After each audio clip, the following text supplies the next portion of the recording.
what this is the problem of the West Philippine Sea. Alam po ninyo, nung ako'y nasa Senado, Senate President ako noon, inimbita ako ni President Aquino isang hapon doon sa palasyo, doon sa cabinet room. Nung dumating ako doon, akong unang dumating. Pangalawa, dumating si Senator Trillanes. Pareho kaming senador noon. Meron siyang ibinubulong sa akin na treason. Hindi ko naintindihan yung gusto niyang sabihin. Pagkatapos nung dumating na si Albert Del Rosario, kalihim ng Department of Foreign Affairs, at kasama niyang presidente, umupo sila. Bini-briefing kami ni Del Rosario tungkol doon sa nangyari sa Scarborough, Seoul.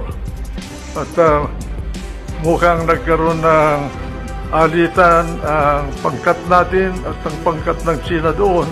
Ngayon,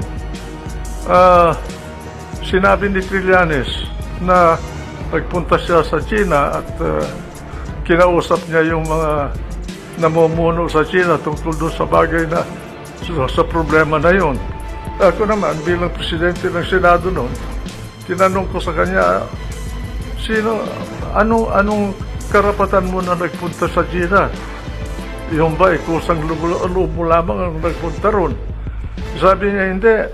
Nagpunta ako doon, may authority ako. Sinong nag-utos sa'yo na pumunta ron? Pagkatapos sumagot si Presidente Aquino, sabi niya, ako ang nag-utos sa kanya. Sinabi ko kay Presidente Aquino na dahan-dahan, Mr. President, medyo masalimut yata yan sapagkat hindi natin alam kung anong mga pinag-usapan nila ni Trillanes doon sa mga nakausap niya sa China. Kaya mag-iingat tayo. Pagkatapos noon, si Secretary Del Rosario, binigyan ako ng sulat ni Ambassador Brady natin sa China na nagre-reklamo na itong si Trillanes ay binabypass siya. Yung pala, si Trillanes pasok at labas sa China na tila hindi na dumadaan sa immigration dahil inuutusan yata siya ni Presidente Aquino. Kaya sinabihan ko sila na dapat huwag natin gawin yun sapagkat bansa ang nauukol dito. Nagkaroon ng mediation. Ngayon, ang mediator pala doon ay ang Amerika.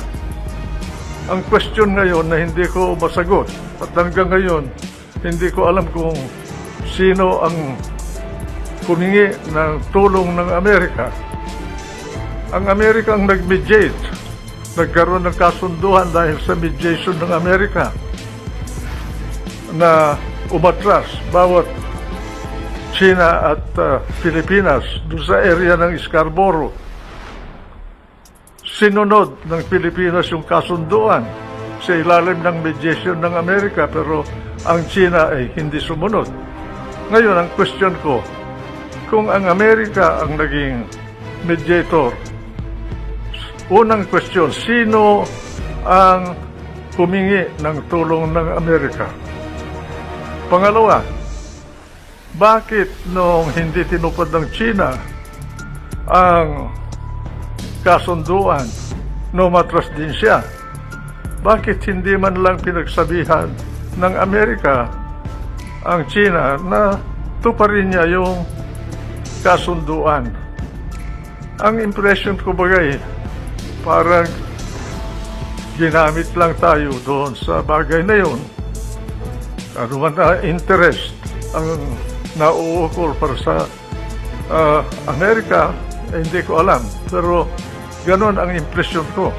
Hanggang ngayon, hindi ko masagot kung bakit yung mediator natin ay hindi tayo tinulungan para tumupad naman ang China para doon sa kasunduan na umatras sila. Kaya ngayon, sila ang nakapwesto doon, tayo na wala. Yan po ang natatandaan ko na pangyayari dyan sa problema ng tinatawag natin na panatag, isla ng panatag. Senator, I would like the people to know. You have given us really almost the foundation of your talk tonight and probably your answers. Na bakit pumayag ang Pilipinas na umatras tayo? I would like to know if you know what drove Aquino to reach that decision to order the Navy to retreat. Yun daw ang kasunduan na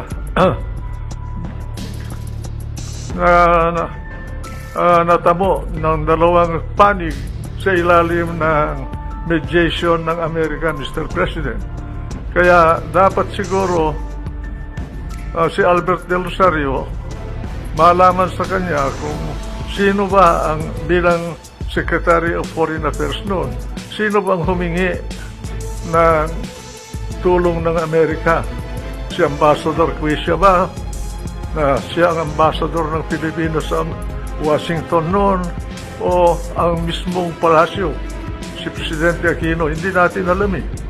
Ngayon, dahil doon sa pangyayaring yun nagkakuan tayo na nalugi tayo. Dahil umatras tayo, ay China hindi nila mapaalis doon sa lugar na yun. This is really the dilemma of the nation. For me, sir, the